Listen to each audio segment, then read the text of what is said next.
Hello everyone and welcome. Okay, so full disclosure, this was originally supposed to be a rant video about Samus and how she's portrayed poorly in Metroid Prime 4. However, as the script evolved, it turned into character appreciation, so I'm gonna gush about Samus and some of the Federation troopers because I can. That being said, this video isn't gonna be a review or an essay per se, and I'm also not trying to change anyone's mind. All I really want to do is hopefully add a fresh perspective on Metroid Prime 4 by analyzing some of its characters. I'm also getting really fatigued with all the cynical criticism Prime 4 is getting, so let's have a change of pace. Oh yeah, spoilers for Metroid Prime 4 and the Prime trilogy. So to implement some of the cut content of this video, I will say that my biggest issue with Samus in Prime 4 is that we don't get to see her eyes from the outside. It makes conversations flow really awkwardly sometimes, and the problem isn't Samus not talking. It's her absolute lack of non-verbal communication and visible eye contact. Oh, this data chip. You think it'll work? Wow, that is fascinating. You see, being unable to see Samus's eyes is a twofold problem. One, it doesn't communicate what she's feeling about anything to either us, the players, or the other characters in the game. You can infer what's going on behind the visor sometimes, but most of the time she's really hard to read. It's probably on purpose, but it's frustrating sometimes. Two, it means her body language has to do the heavy lifting, like all of the lifting. Thing is, she doesn't do much of that either. And when she does, it's rather subtle. Ah, you want to go there. The rest is up to you.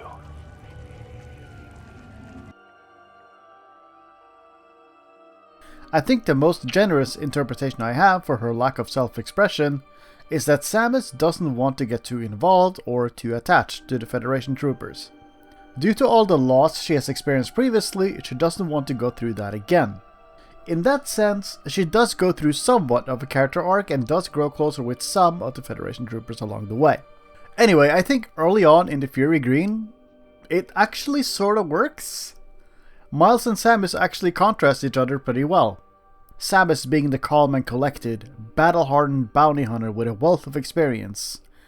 Meanwhile, Miles has never seen real combat outside of training, and is obviously anxious about the whole situation. To the point where he's using humor to cope, with varying degrees of success. I do think it's pretty funny though, actually, intentionally or not. Also, maybe this is an unpopular opinion, but I really think Miles and Samus could have had a really good dynamic if she was given more room to actually emote and express herself. Like, we have no idea if she likes Miles or just tolerates his existence. Though, the latter sounds infinitely funnier. I have similar sentiments for the other characters as well.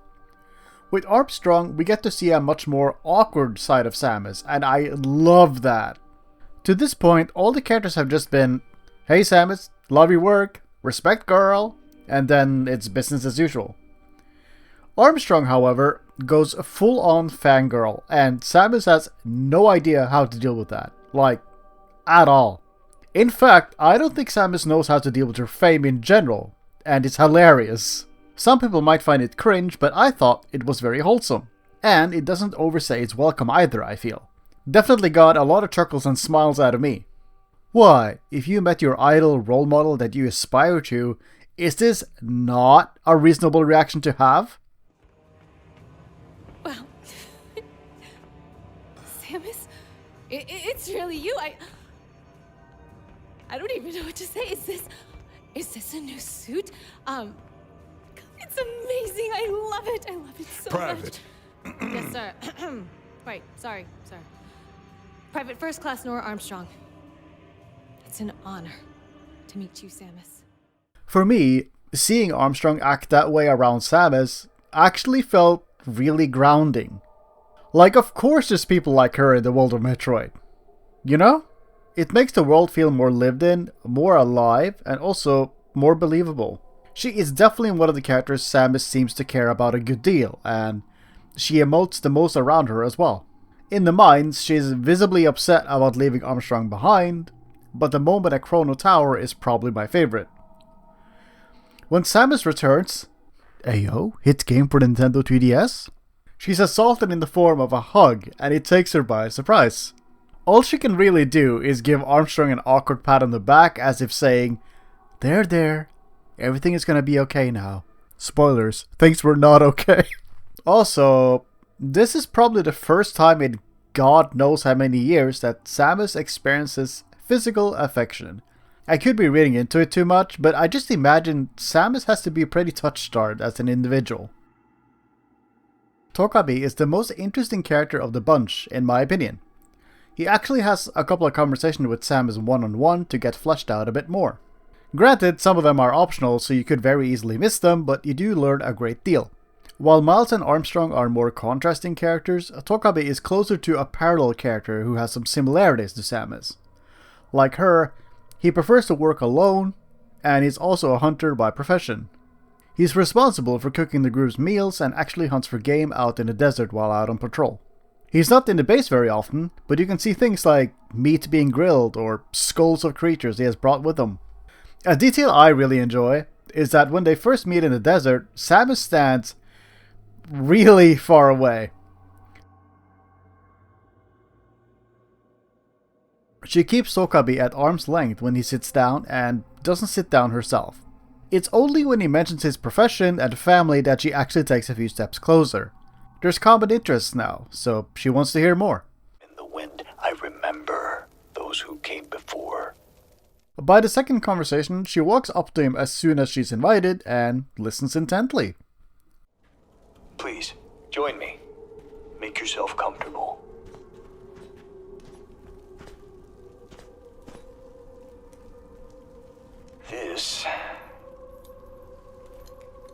This belonged to my father. We used to sit around a fire just like this, telling stories. He always spoke of Solon. Are you familiar? Turns out Tokabi is a pious man who believes in something higher. What I presume to be sun deity or god called Solon. His family has believed in Solon for generations, and Tokabi is no different. Although he seems to seek redemption through faith. At least that's the way I've interpreted it. Whatever happened in the past, he wants to atone for it. The third conversation starts with a greeting from Tokabi, and it sounds like such a minuscule thing. But the fact that Samus nods back at him means the feeling is mutual. She's glad to see him too. Anyway, he tells of his birthplace, Solotine. Considering that Sol Valley reminds him of home, we can assume it was a similarly barren planet with few resources to go around. As he talks about having to join the Federation to feed his family, Samus follows him to the campfire and sits down this time. Look at that, she's actually dropping her guard and getting comfortable. I don't know if this was in line with Solon and my father's way, but I had to do it to feed our family. So from hunter, I became sniper. It's strange. My words flow so easily around you. The last conversation is probably my favorite out of the bunch. Samus is now standing right next to Tokabi, by the way. Completely unprompted, might I add. He once again invites her to sit at the campfire, but he's not as polite as before. A lot of the time he'd say, "Please join me," as he invited Samus. Now it's far more casual, and I like that. She also sits much closer to him this time around too, which is a nice touch. This time, Tokabi talks about the faction he's a part of, Herc Unit Delta, which I believe he also talks about with Miles at the base, but he doesn't go into detail at all there. With Samus, he's a lot more open to discuss what he does for a living, although he leaves quite a bit to the imagination. Quietly eliminating threats to keep planets on the fringe safe, unknown to everyone. That is the job. And in return for my service, I would get paid, just like a bounty hunter. He likens it to being a bounty hunter, but it sounds to me like he's a hired assassin. Hired to take out targets that have been deemed a threat by the Federation. This is what Tokabi meant when he said it wasn't in line with Solon or his father's way in the previous conversation. And it's probably why he harbors a lot of sins he feels the need to atone for. Yes, he provides for his family, but it comes at a deep cost. We must not bring shame to Solon. I have made mistakes, many mistakes. But through Solon's light, I find balance. Then he says something that makes Samus look away, staring into the campfire in contemplation. For my service, I would get paid, just like a bounty hunter. You are also a bounty hunter. But you fight for a greater purpose, alone, overcoming death and continuing to fight, something only you can do. Here, a gift. I pulled it out from under the debris. Alone, overcoming death and continuing to fight is such an incredibly loaded sentence. I think it speaks to how well Tokabi actually understands Samus. Like, he sees her. Ever since the beginning, she's had to overcome death, mourning the people she's lost and moving on from them, standing strong and fighting despite it all. It wasn't too long ago she had to kill her own friends in Metroid Prime 3 just to break them free from Dark Samus' clutches. And we all know how upsetting that was for her. Especially after Prime 2, where she was able to save Aether and the Lumina, being unable to save the other bounty hunters must have been haunting, to say the least. I bet she even blames herself to some degree. That's partly why she's initially so standoffish with the other Federation troopers. As I said at the beginning, she likely wants to avoid history repeating itself. At least, that's how I see it. That line kind of blew me away when I first heard it because it's so spot on. But it's also surprisingly deep for the writing of this game.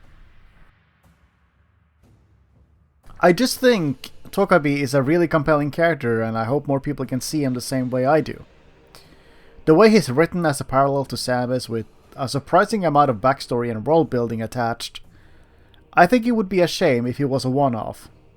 I'd say the same about all the Federation troopers actually.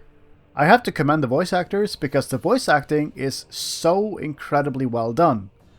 There are so many lines that come off so naturally it sounds like a regular conversation. With how the game ends, I hope they return in Prime 5 along with Sylux, which is probably another unpopular opinion, I realize.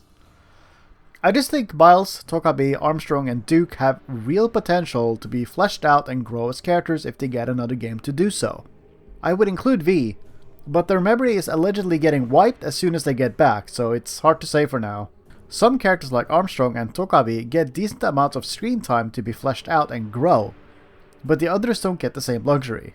Anyway, that's it for now, I guess. The video was a bit all over the place, but I really wanted to talk about Metroid Prime 4. I can't stop thinking about it, in the best way possible. Before I start rambling, I'm gonna sign things off. Thanks for watching if you made it this far. Take care, and do check out the cut dialogue, it's really good.